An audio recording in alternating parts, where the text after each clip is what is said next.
Hello, friends. I'm Andrea Morris, and welcome to another episode of Spill the Wine, our podcast, which you know by now is all about wine, and particularly exploring some of the great wineries in the Niagara Bench area. I am so excited today to be at Niagara Custom Crush Studios speaking with Kevin Panagapka.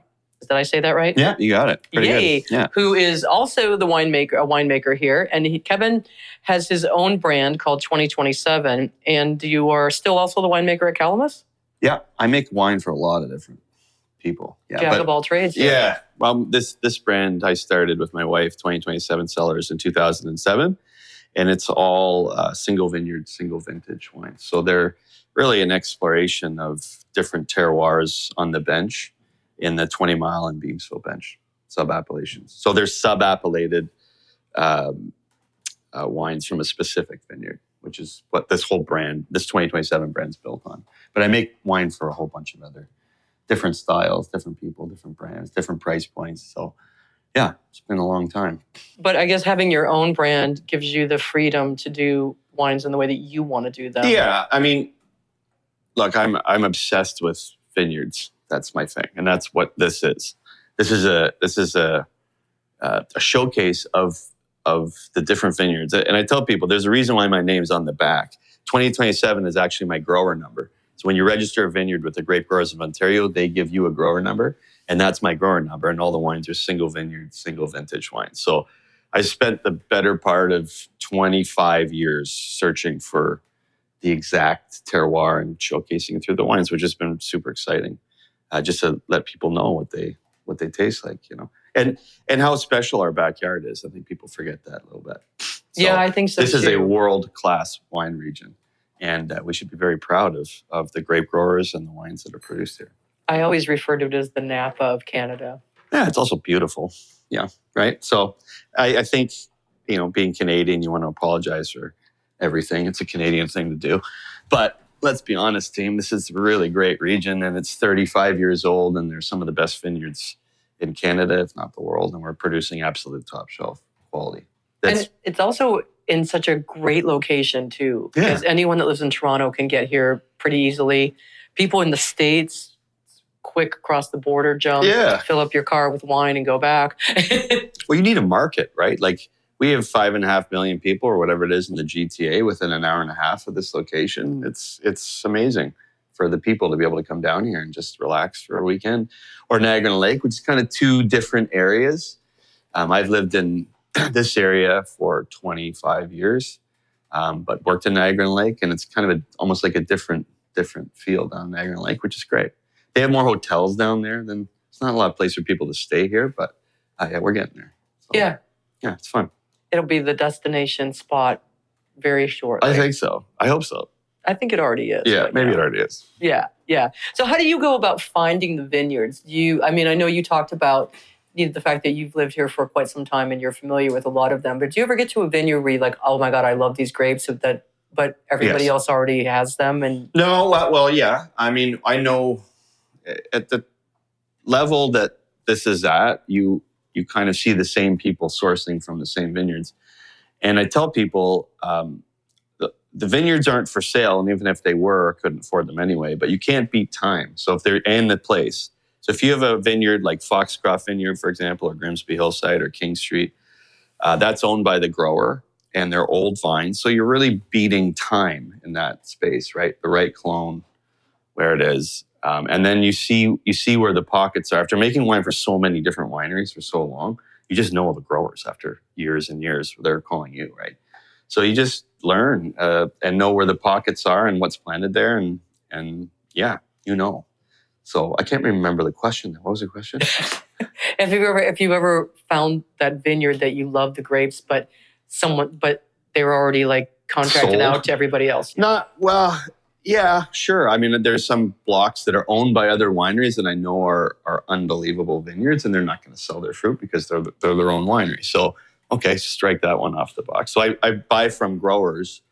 One of the biggest growers on this area is the Wismer, and they own 200 and something acres on the bench, and they're all different blocks.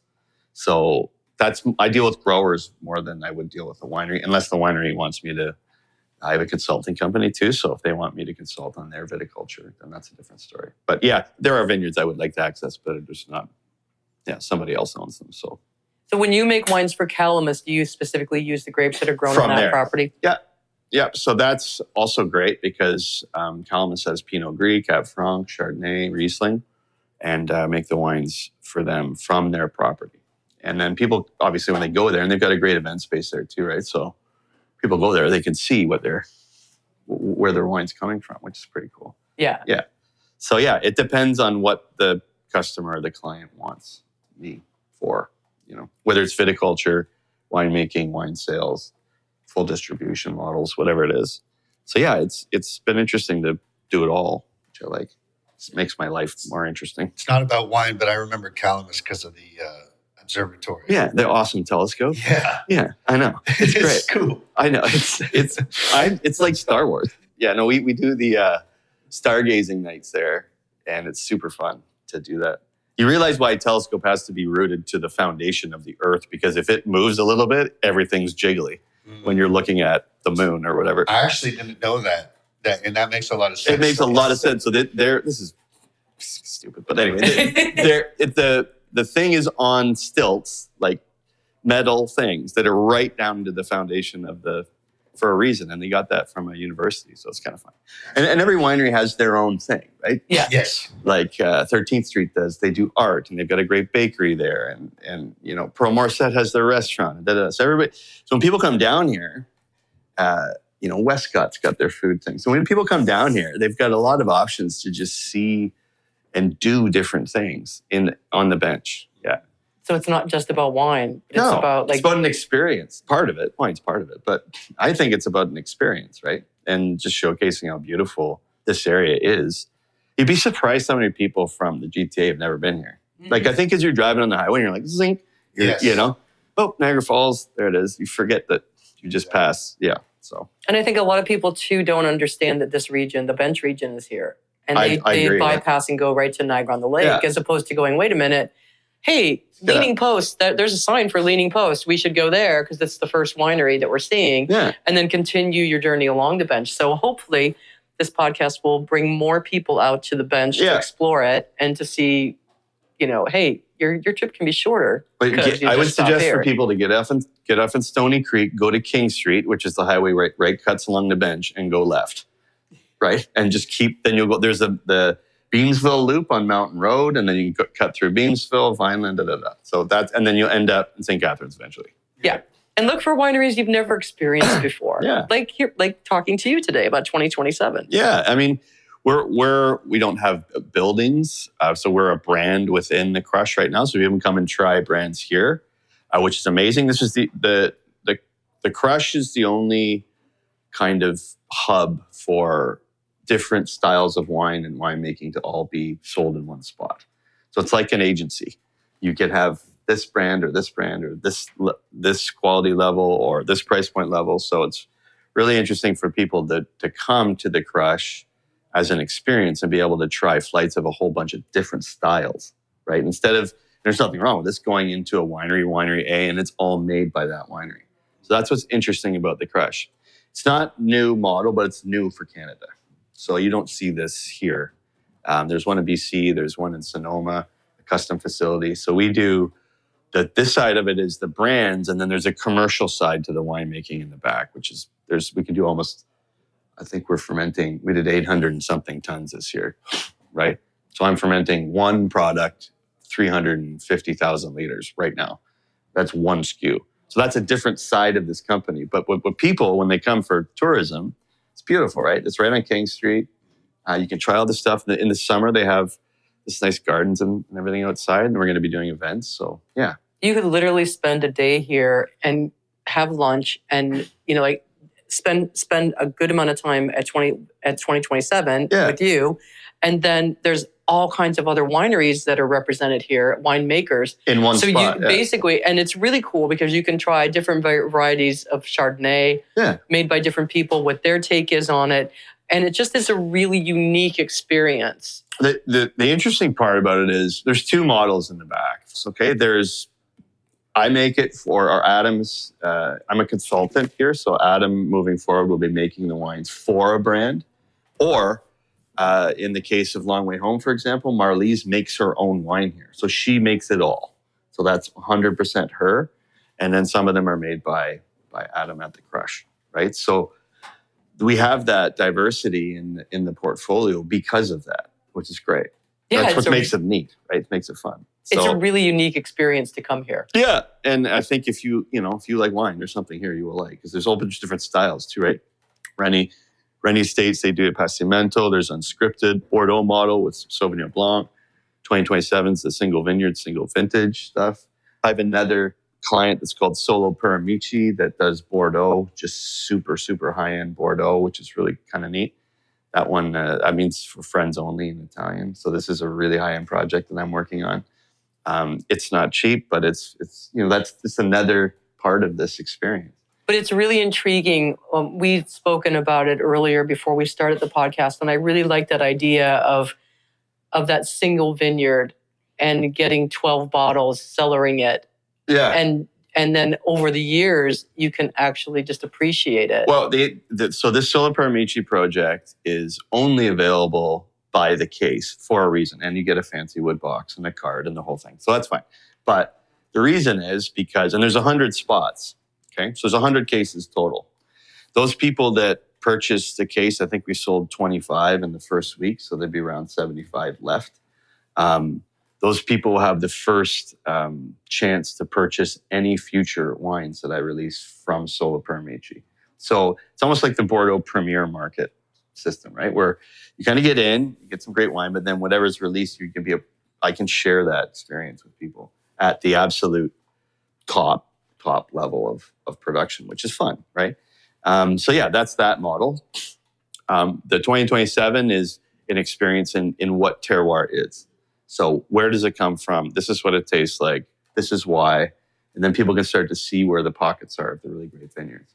With the Solo Para Mici, do you have a specific website just for that? Yeah, for now you can, I don't know if it'll be available by the time this gets released, but there's always next year. Yeah, there might be next year. So right now it is through the Niagara Custom Crush website, and you can purchase a case directly through the website.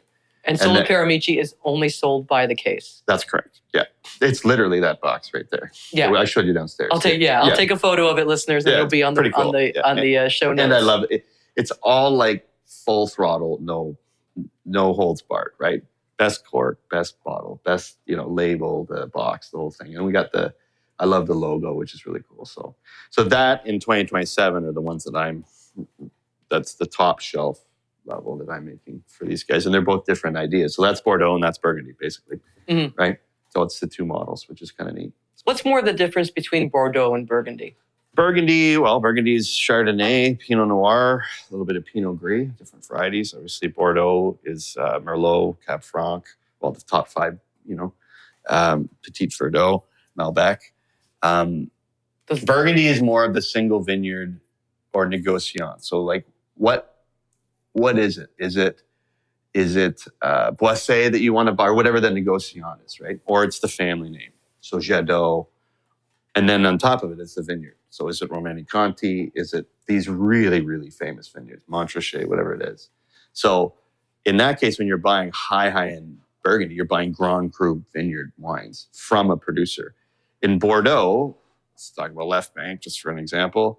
And then they're doing the blending of the 5 grape varieties they have on their property. So but you're more buying the house, like Chateau Margaux, or you're buying the brand. Same as Champagne.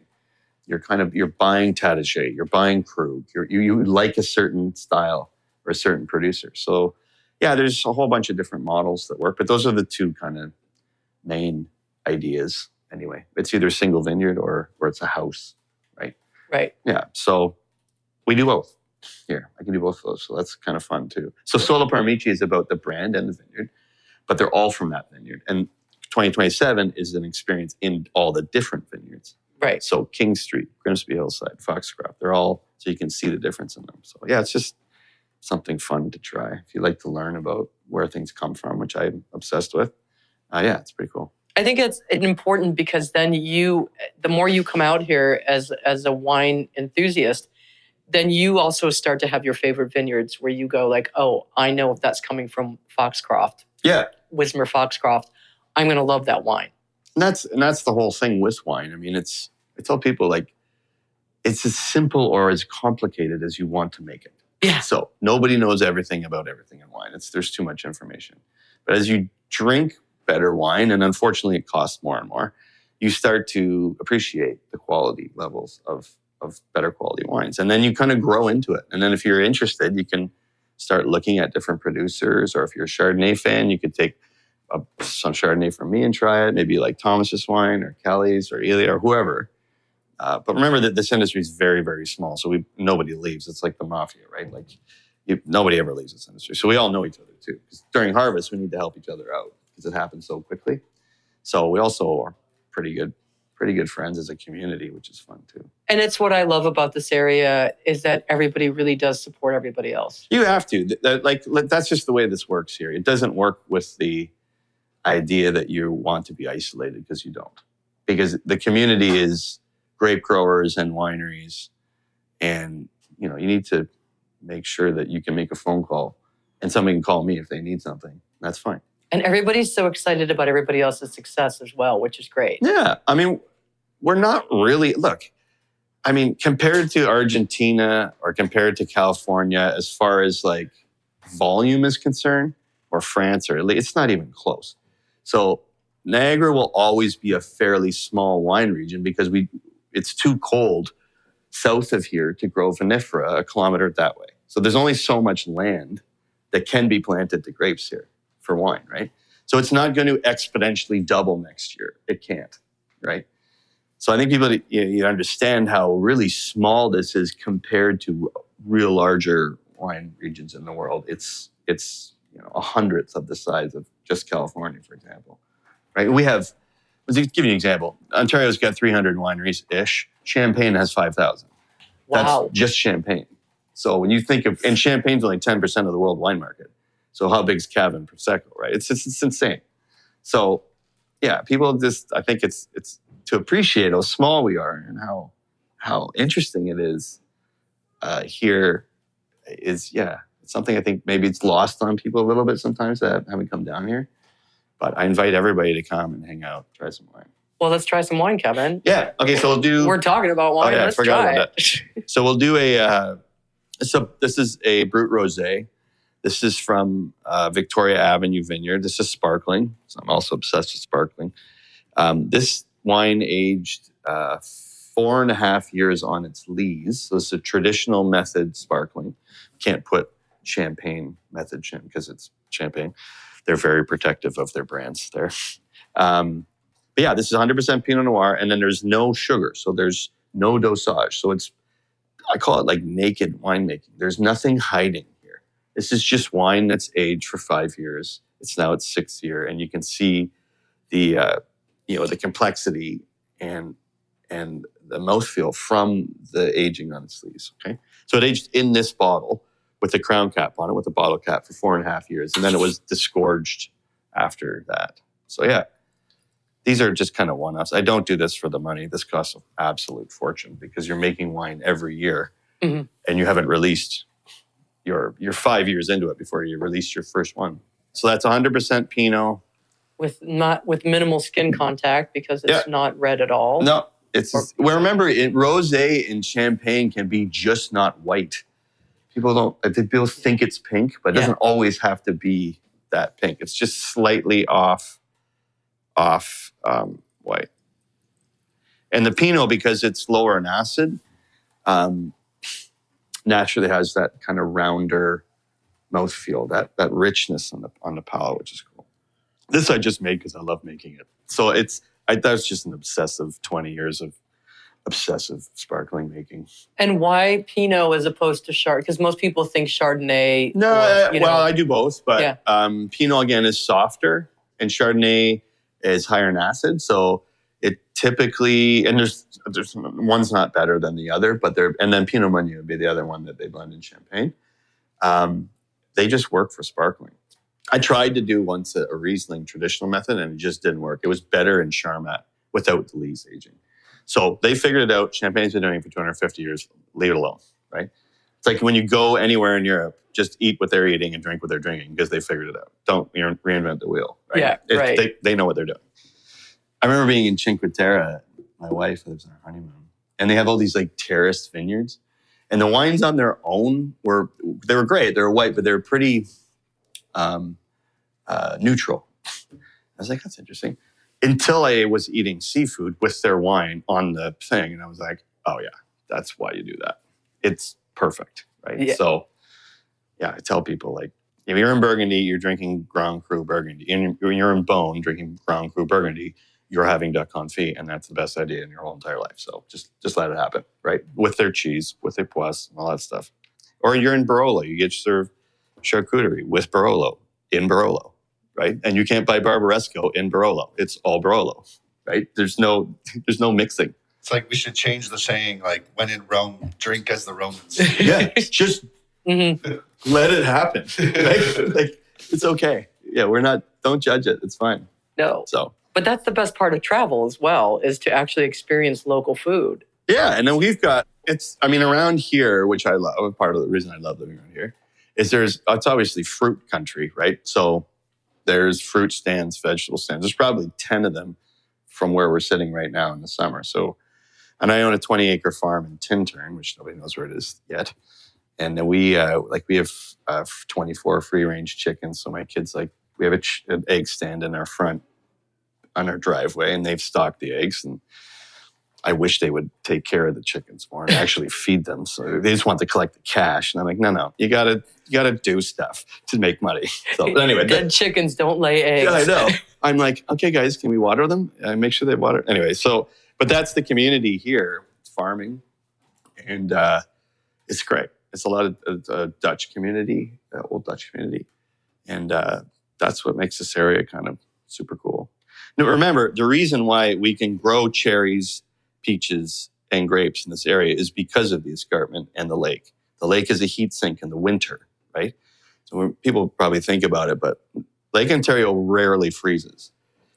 And that circulation keeps this area warm enough to grow cherries and peaches and grapes. But a kilometer south, because remember the lake is north here, it's backwards for people that are in Toronto. They think that, right? So my wife grew up in Oakville, and she's like, can't think. Anyway, but the difference in the winter temperature may be 5 degrees a kilometer south here, lower in the winter, and you can't grow vinifera. So that's how small this pocket is here. You can see it's from the bench. It's from Stony Creek to St. Catharines, basically.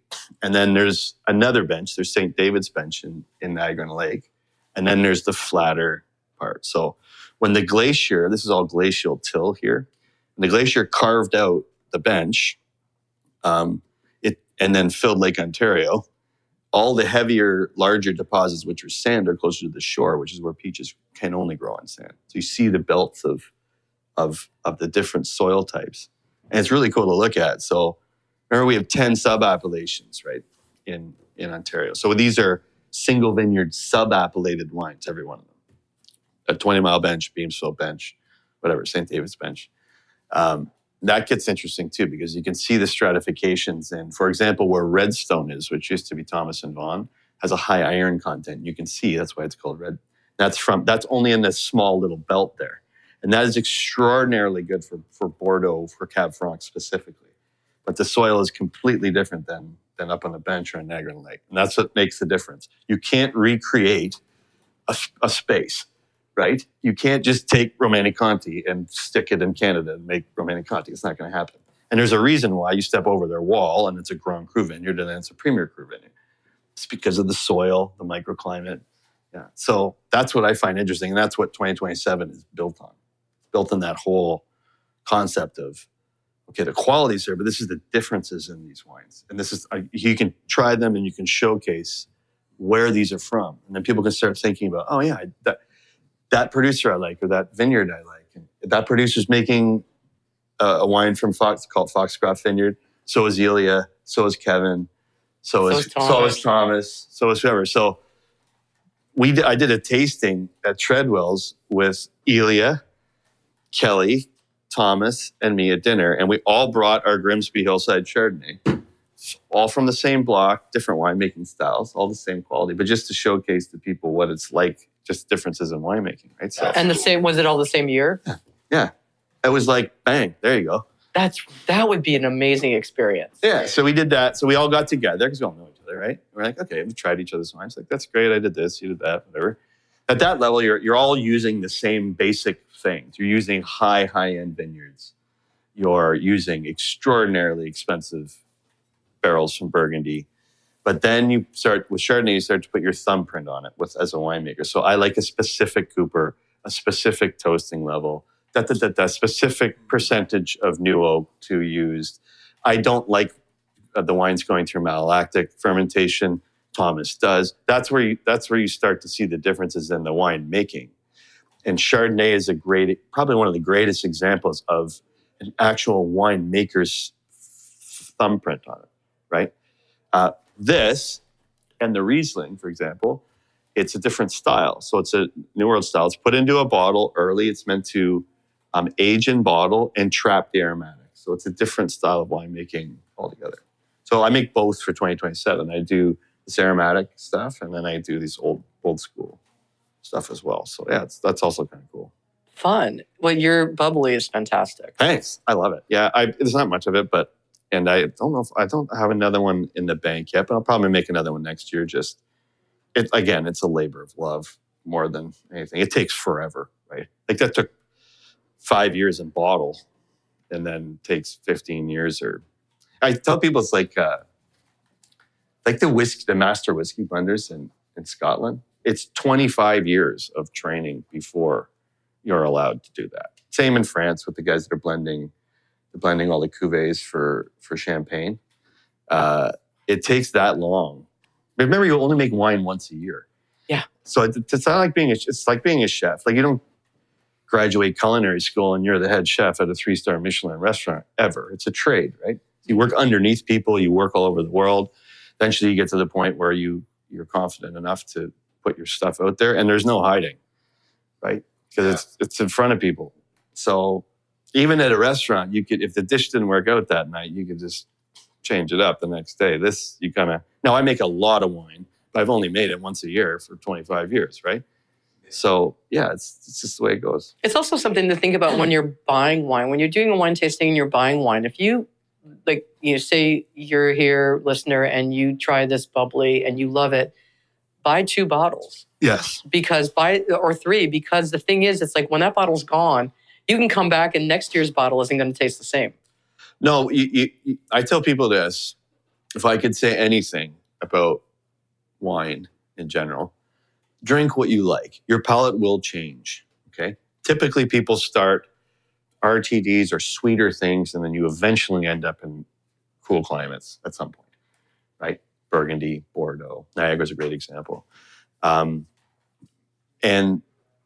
Some sort of cool climate, because it retains the acidity. And then when you do these cool climates, the vintages will change. And that's just the way it is. That's the weather. You can't change the weather. So one year maybe you get more extracted reds, and the other year for Cab Franc, for example, the other year is cooler. It's more like Loire, but it's the same vineyard. So that's part of what makes this so interesting for me in a cool climate, is that the years aren't the same.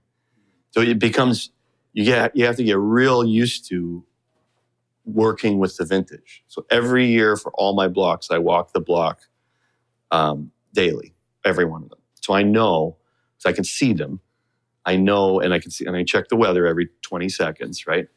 And that gives you the one thing that you do that makes the biggest effect on the wine is one, the quality of the viticulture, but 2 is when you pick it. You pick the window, and you get real good at knowing when the window is. Because I'll give you an example. For Pinot Noir, it may be fine on Friday, and Monday it rained all weekend, and Monday it's a mess. So you kind of hedge a little bit, right? So you get used to it. But Cab Franc, for example, it's a lot tougher. It's a thicker skin, smaller berry. It typically it can handle a little more pain in the weather. But once in a while, you get into a vintage that is perfect. Like I'll show you, this 2020 Cab Franc is a Foxcroft vineyard, 30-year-old vineyard, very, very rare. And then this is the best year I've ever seen. most people have ever seen. Because once in 20 years, basically the weather is perfect during harvest and you can pick anything whenever you want, which never happens. Most of the time it's a train wreck and you got to get it off and you got to find 50 people to pick it like yesterday, and then harvesters are all busy and da-da-da. But this year you could just chill out and pick this when you want it. So this is an example of perfectly ripe Cabernet Franc from the bench from one of the best vineyards in the area in the best year in That is a beautiful nose 20 on years, right? That's what Cab Franc tastes like or smells like when it's perfectly when it's ripe. perfect. Yeah. Yeah, it has that chocolatey thing. Fruity, so not peppery. Oh, that's what it is. And Cab Franc is That's beautiful. world class, right? There was this time when people were like, oh, it's a blending for Bordeaux. No. Now, Loire's been doing a great job with Cab Franc for a long time. And now even Napa, they're starting to see single varietal Cab Francs more expensive than Cab Sauv. So the idea has changed. Cab Franc here is absolutely world-class, period, in the story. It ripens every year. Cab Franc, Chardonnay, Riesling, right now. The other ones are harder. Cab Sauv to find. You have to have the perfect spot. Merlot. That's that Solo Para Mici thing. That is like absolute full throttle, top shelf, everything. Blank checked. It's called a blank checker, right? Just Well, your barrels are top shelf for that as well. Yeah, well, that's like that's pushing the envelope of everything to see what is the boundary, or trying to replace it with a new boundary, right? But that took 25 years to find that vineyard, and I know where the vineyards are. There's one spot, one place. It's like a secret thing, right? And the owner is a really nice guy and extraordinarily wealthy. When I came there, he said to me one thing. He said, just go make the best wine you can. That was it. It took me 3 years to get that into that box. 3.5. It's a 3.5 year experiment. It's crazy, right? But without context, you don't know. Two things I wanted to ask, just for clarity. When you say Cab Franc, is that a blend, or is that's a grape variety? That is the grape variety, because Cab Sauvignon is a blend, right? No, that's a grape.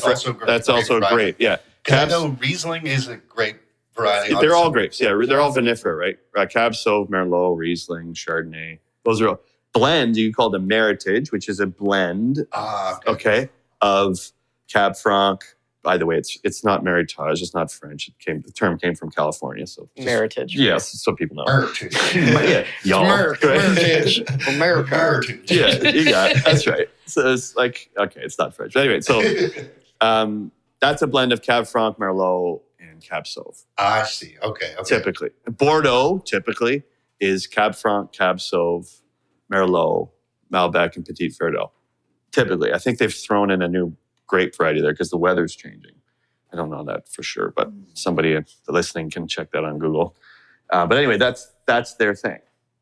Chateau, you go to Cornas, it's Syrah, or, Chateau Neuf-de-Pape's got 10 varieties that they use there. So I think there's around 2,000 vinifera varieties-ish, something like that. Yeah. But they keep mutating. Remember, the whole point of any fruit is to propagate its seeds, right?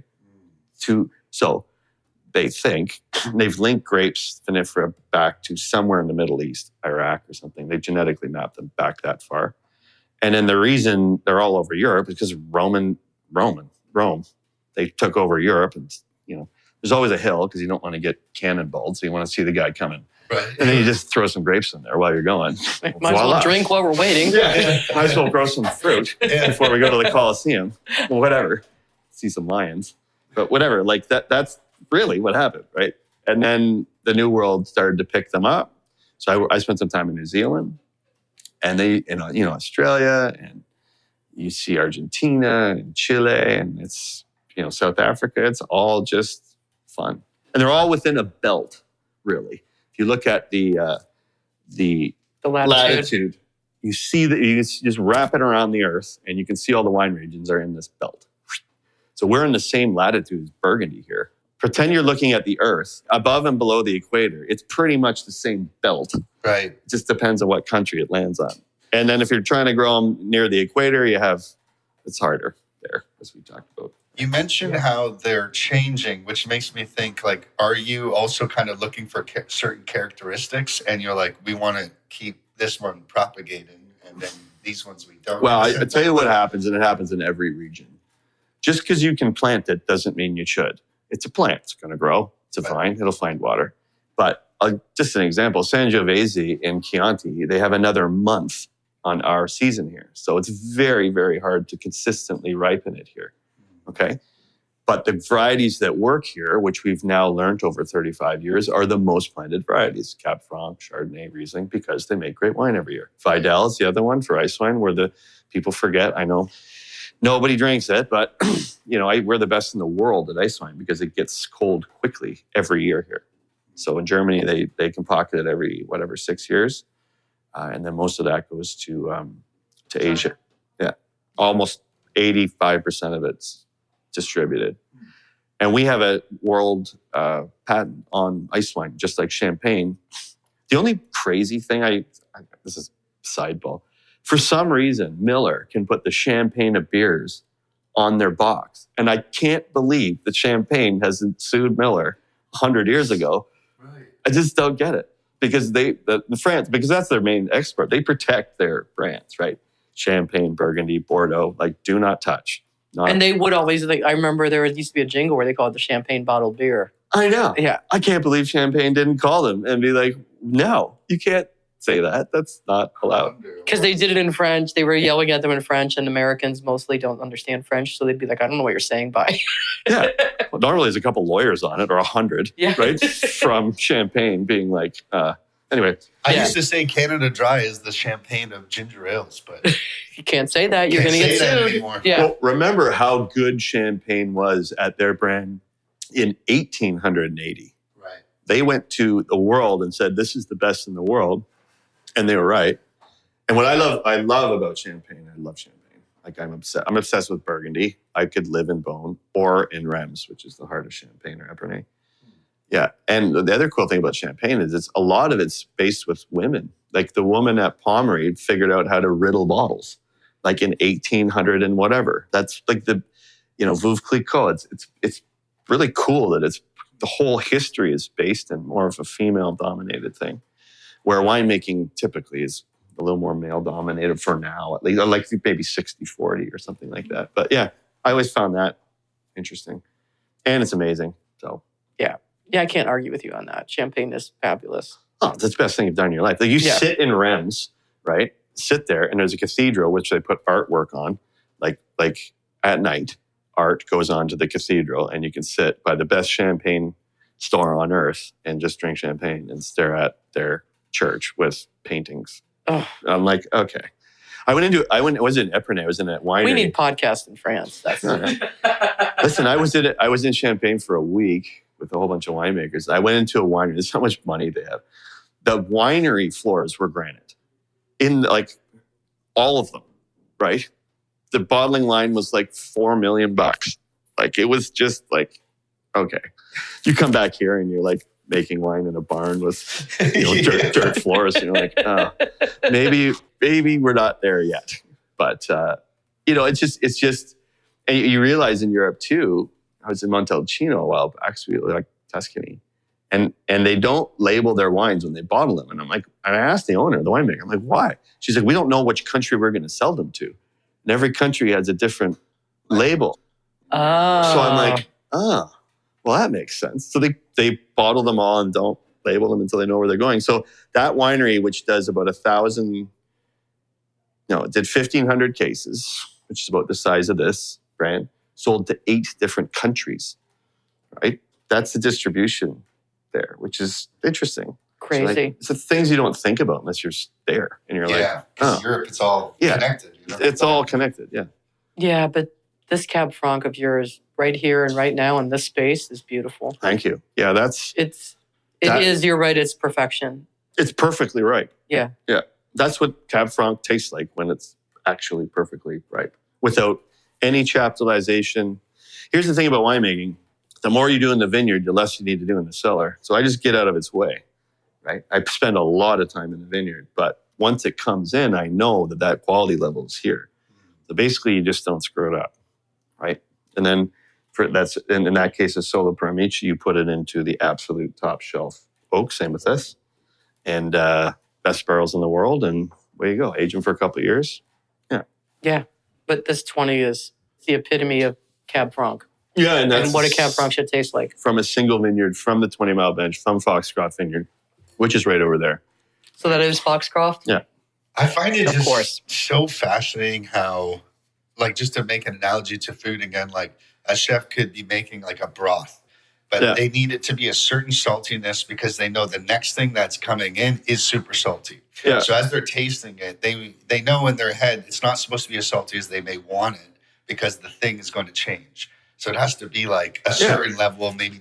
So as for you too, it's like you're getting the grapes and you know what's going to change. So you have to have a good idea of where it should be at that flavor of that point. Yeah, like this gets even weirder. But when you make wine and you're in vineyards long enough, I can see the wine in the vineyard. So when I'm tasting the grapes, I'm already picturing what it's going to be like as wine, which is weird. But that's when I know, like, when you're tasting things you can't recreate, right? You got to know where the pocket is. And grapes go through a very interesting ripening phase. And you have one shot to pick it. So that's perfectly right. I picked it. I'm like, that's it. So I go through the vineyard. I taste them, right? I make sure the seeds are ripe, so they're brown. And I take the skins and I rub them in my hands. And if they start to, you can see my hands are red now because I'm making red wine. Yeah. If I can see the colors start to bleed in my fingers, then I know that it's phenolically ripe. And then you just think about the sugar and the alcohol, and then bang, off it comes, right? Quick. And do you have a palate cleanser?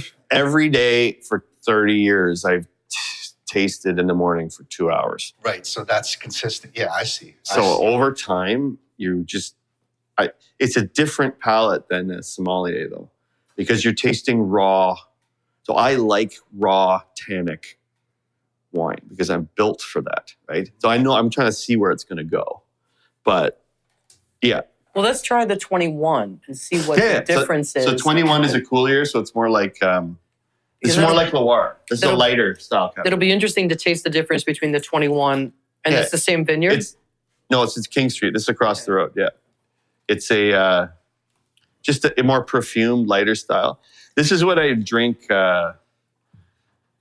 This is what I would drink. I drink this daily because it's lower in alcohol. This is my go-to wine that I have at night because it's a little lower in alcohol. Yeah. You don't always want to have 14.5% alcohol. Well, no, because the legs on that 20 were amazing. Yeah, and it's just that's the year. That's the vineyard. That's the year. That's the difference. So we're talking about, like, if you like a wine. That's the point. Buy Some people don't buy just one bottle. No, some people, again, to drink on a daily basis, I like lower alcohol wines. I don't want too much alcohol. Mm-hmm. And I like wine.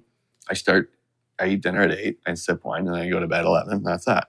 And I drink wine in the season, right? So typically in the summer, we drink more rosé because it's hot, shocker, sparkling wine. Then the fall, you move into roasting birds or things, right? Yeah. So you're like in Chardonnayville, and then in the winter, you may be doing braising or winter things. And then you get into, heavier reds like that or like that. Yeah. So I just drink and eat within the same thing. I don't actually, wine and food are kind of the same thing to me because it's the same, everybody can appreciate that they go together, obviously, right? So yeah, it's only in North America that people drink wine by itself. Normally in Europe, you're always eating with it. Right. So that's the difference, right? And there's nothing wrong with either way, but yeah, so.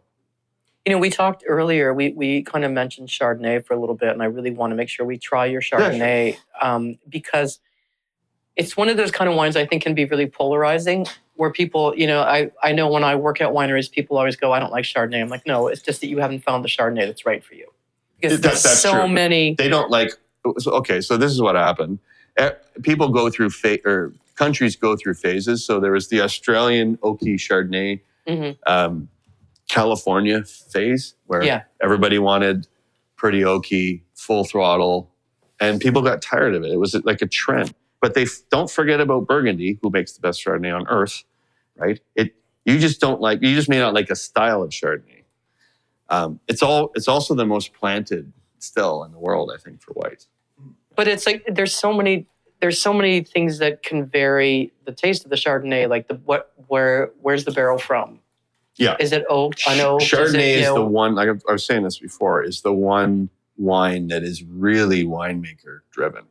Yeah, because it's manipulate. You can manipulate, not in a bad way, but you can manipulate it to what you want out of it, right? Whereas this Riesling just goes into a bottle and that's that.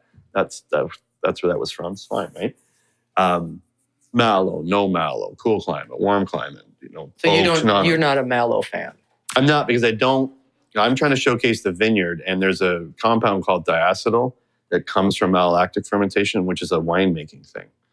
So if you get that super buttery thing, that's diacetyl, that's malolactic. So it's malic to lactic acid. Think apples to milk. That's the acids, right? And I don't, for my style, want that in the Chardonnay, because I want to be able to see the vineyard underneath it more importantly than the winemaking. So it's my thing. That's my specific thing. There's nothing wrong with doing it however you want. But for me, I do that, and I aged them a long time on lees, so I want the acidity. So in Chardonnay, I like tension. Tension's a little bit of acidity, so it doesn't get flabby, right? So too low of acid, too much malic acid, it can be flabby and have no pull, have no tension. So I make these more like in between, like a Chablis, into like more like Macon, like Pouilly-Fuissé, like somewhere in there. Yeah. Merceau, like these barrels are from Merceau, every one of them. Yeah, it's called Demi. It's a producer called Demi and Merceau, which I love. That's a really beautiful Chardonnay. Yeah, and it's delicate and elegant. Not everything has to hit you over the head with a sledgehammer, right? There is nuances, and like think of it as sparkling, right? That's what I love about it, the difference in Chardonnay. And I think that it's so much fun to taste different winemakers and taste, like you were saying, you guys all the same year doing completely different things on the same vineyard. Yeah. Which is so much fun.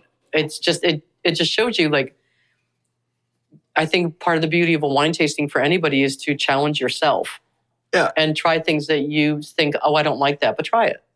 Because your palate might have shifted. Your palate will change if you get into wine and you get into high-end wines. And I'm sorry to say it's going to cost you more and more money, but who cares? You can't die with it anyway, so whatever, right? But it's also, you know what? I mean, like, how much do you like yourself? Yeah, well, I'm consuming it. Yeah. So I'm not I'm drinking it. It's going into my body. So I want to have high-quality stuff. Yeah, and there's also that fun I find it really enjoyable to share a great bottle of wine with someone that gets it. Yeah, that appreciates it. Yeah.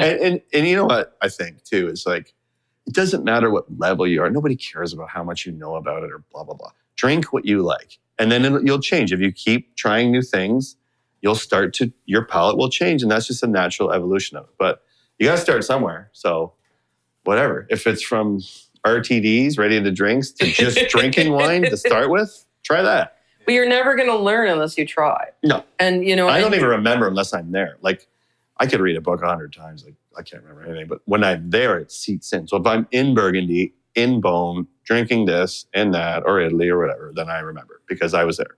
Or Champagne. Because you remember the experience with it. It's so for the show here, like, I'm the one who knows nothing about wine. Andrea knows so much more. Yeah. So for us to come together, try to find that medium ground, because wine is for everyone, if you're of drinking age. Yes. But you know what? Honestly, I think it's funny that we've talked so much that we haven't even tried the other two wines of yours. Oh, it's okay. Look, but you know what? That gives us a chance to come back and talk to you again. Come back and talk to me anytime you want. And I had a really fun time talking to you guys. It's great. And Kevin, your wines, I've been dying to get you on this podcast because I've been a big fan of your wines since the first time I tried them. Okay. And I always tell people 2027, Kevin's amazing. And it's so great to be able to sit here and talk with you and really get your insight. And I really need to find some friends to get with me and buy some of your other wines. If you are serious about collecting wine, you want a box of that. Yeah. I'm just going to tell everybody now. The Solo Para Mici. Solo Para Mici. Only Cabernet for friends. Yeah. And trust me, if you believe me, I know we're going to do one tasting on Saturday for the public. One. Really? Yeah. And then people would come in and try it on Saturday. I'll be there. And then you can buy a box, right? But there's- not just a bottle. You have to buy a box. Yeah. And then what I would suggest people do is buy even if I know it's not even that expensive. It's $85 a bottle, right? Which is expensive for wine, but not in the context of the average price of Napa is 100, right? And that's 100 US. That's 100 so US. we're talking 85 Canadian. Yeah. So in context, it's actually very good value. Like the sparkling, it's 45, but champagne starts at 70. So you're half price, right? And this is an absolutely fabulous bottle of bubbly. Yeah. So I'm doing a highly tasting that won't matter. The podcast is coming out later on, but I'm doing a tasting this Saturday so people can come and try that. This one will be out in January. Okay. No, I think. Or February? February. It'll be February. Okay. Yeah. Check the website. I mean, I hope it's all sold out by then, but if it's not, go and buy some. Yeah. But Kevin's wines will always be available. Yeah, I have mine available on the Crush's website, and they're always available here to taste. So come and buy some 2027. All you have to do is just visit our show notes, listener, and there'll be a recap with links to the website for 2027 for Custom Crush. And it really is well worth the trip here because you can explore Kevin's wines. And we're going to be talking with Melissa in our next episode and all about Custom Crush Studios. So don't forget to go to Spill the Wine. You can go to our website, spillthewine.ca, and you can check out all of the episodes there. You can also follow us on Facebook and on Instagram. On Facebook, we're Spill the Wine Podcast. On Instagram, we're Spill the Wine _podcast. And we're constantly posting on there, showing pictures of the places that we've been to. And we're so excited to answer any questions that you may have. So you can email us or you can actually DM us on social media. And we'll be more than happy to do that. If you're planning a trip out here, you know you've got to stop at Custom Crush Studios. Visit Kevin. You're a hard man to pin down, but it's been worth trying for at least a year to get you on this podcast, my friend, because very busy. I am so happy that we got a chance to sit and talk and drink your fabulous wines. And I would just like to say cheers. Cheers. Yeah, thanks for having me. And we will definitely see you next time.